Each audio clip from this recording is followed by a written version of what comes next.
Operation ಸಿಂಧೂರದಿಂದಾಗಿ Bharat ಸೇನೆಯ ಶೌರ್ಯ ಪರಾಕ್ರಮ ವಿಶ್ವ ಮಟ್ಟದಲ್ಲಿ ರಾರಾಜಿಸ್ತಾ ಇದೆ. ಇವತ್ತು ಪ್ರಧಾನಿ ಮೋದಿ ಕೂಡ ಸೇನೆಯ ಸಾಹಸವನ್ನ ಹಾಡಿ ಹೊಗಳಿದ್ದಾರೆ. ಮತ್ತೊಂದೆಡೆ ಕದನ ವಿರಾಮಕ್ಕೆ ಮೂರನೇ ವ್ಯಕ್ತಿ ಎಂಟ್ರಿಯಾಗಿಲ್ಲ ಅಂತ ಹೇಳೋ ಮೂಲಕ ಟ್ರಂಪ್ ವ್ಯಾಪಾರಿ ಮನಸ್ಥಿತಿಗೆ ಟಾಂಗ್ ಕೊಟ್ಟಿದ್ದಾರೆ.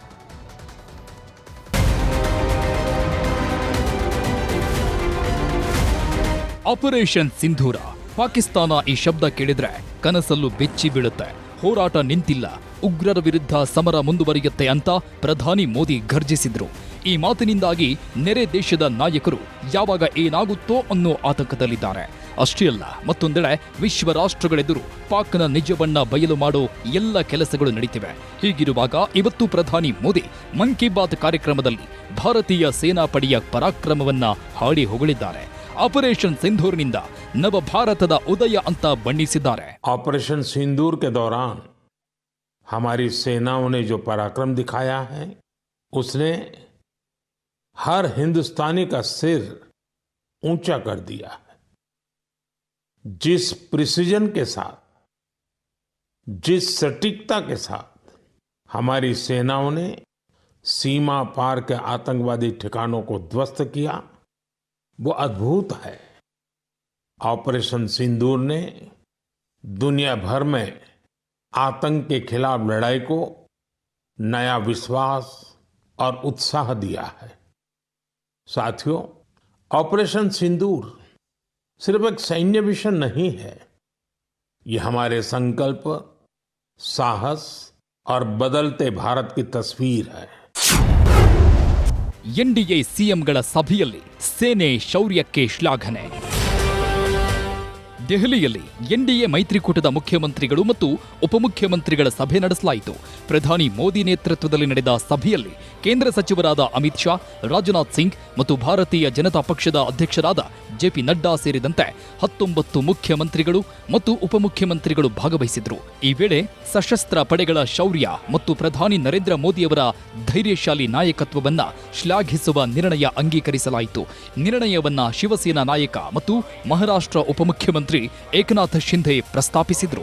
ಬಳಿಕ ನಿರ್ಣಯ ಅಂಗೀಕರಿಸಿದ ಸದಸ್ಯರು ಆಪರೇಷನ್ ಸಿಂಧೂರ್ ಕಾರ್ಯಾಚರಣೆ ಮೂಲಕ ಭಯೋತ್ಪಾದಕರು ಮತ್ತು ಅವರನ್ನು ಬೆಂಬಲಿಸುತ್ತಿದ್ದವರಿಗೆ ತಕ್ಕ ಉತ್ತರ ನೀಡಿದೆ ಅಂತ ಹಾಡಿ ಹೊಗಳಿದ್ರು.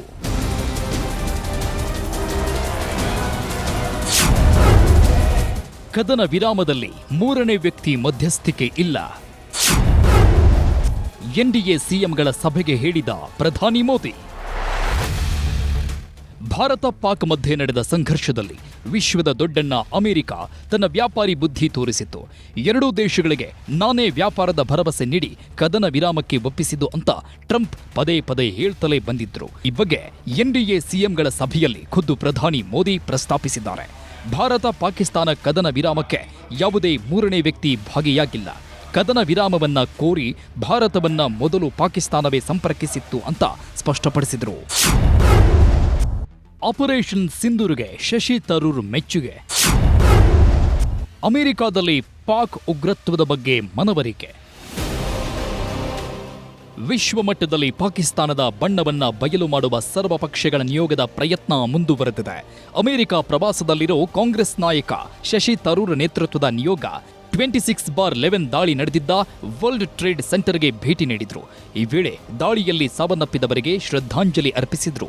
ಬಳಿಕ ವಿವಿಧ ರಾಜತಾಂತ್ರಿಕ ಅಧಿಕಾರಿಗಳ ಜೊತೆ ಸಭೆ ನಡೆಸಿ ಪಾಕ್ ಉಗ್ರ ಪೋಷಕತ್ವದ ಬಗ್ಗೆ ಮನವರಿಕೆ ಮಾಡಿಕೊಟ್ರು. ಈ ವೇಳೆ ಭಾರತದ ಆಪರೇಷನ್ ಸಿಂಧೂರ್ ಕಾರ್ಯಾಚರಣೆಯನ್ನ ಹಾಡಿ ಹೊಗಳಿದ್ರು. India replied immediately that we would not let this go unanswered. I don't work for the government, as you know. I work for an opposition party. But I myself authored an op-ed in one of India's leading papers, the Indian Express, within a couple of days, saying the time had come to hit hard but hit smart. And I'm pleased to say that's exactly what India did. On the night of the 6th, 7th of May, it was 6th here, it was 7th for us. ಭಾರತೀಯರ ತಾಳ್ಮೆಗೂ ಒಂದು ಮಿತಿ ಇದೆ.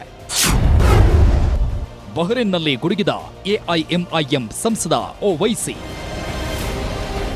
ಪಾಕ್ ಭಯೋತ್ಪಾದನೆ ಬಣ್ಣ ಬಯಲು ಮಾಡಲು BJP ಸಂಸದ Baijayant panda ನೇತೃತ್ವದ ಸರ್ವಪಕ್ಷ ನಿಯೋಗ ಬಹ್ರೇನ್ಗೆ ತೆರಳಿದೆ. ಈ ವೇಳೆ ಬಹ್ರೇನ್ನಲ್ಲಿ ಪಾಕ್ ವಿರುದ್ಧ ಎಐಎಂಐಎಂ ಸಂಸದ ಅಸಾದುದ್ದೀನ್ ಒವೈಸಿ ಗುಡುಗಿದ್ದಾರೆ. ಇಸ್ಲಾಂ ಧರ್ಮ ಭಯೋತ್ಪಾದನೆಯನ್ನ ಖಂಡಿಸುತ್ತದೆ.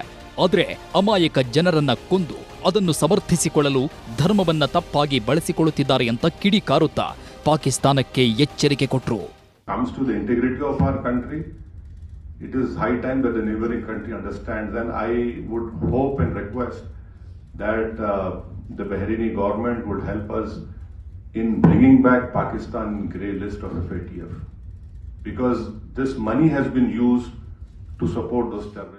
ಮತ್ತೊಂದೆಡೆ ದಕ್ಷಿಣ ಕೊರಿಯಾದ ಸಿಯೋಲ್ನಲ್ಲಿ ಅನಿವಾಸಿ ಭಾರತೀಯರ ಜೊತೆ ಭಾರತದ ನಿಯೋಗ ಸಂವಾದ ನಡೆಸಿದೆ.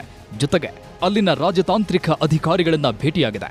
ಕತಾರ್ ಹಾಗೂ ಪ್ಯಾರಿಸ್ಗೂ ಭಾರತದ ಸರ್ವಪಕ್ಷ ನಿಯೋಗ ತೆರಳಿದ್ದು ಪಾಕಿಸ್ತಾನದ ಕ್ರೂರ ಮುಖವನ್ನ ಬಿಚ್ಚಿಟ್ಟಿದೆ. Bureau report, news 18.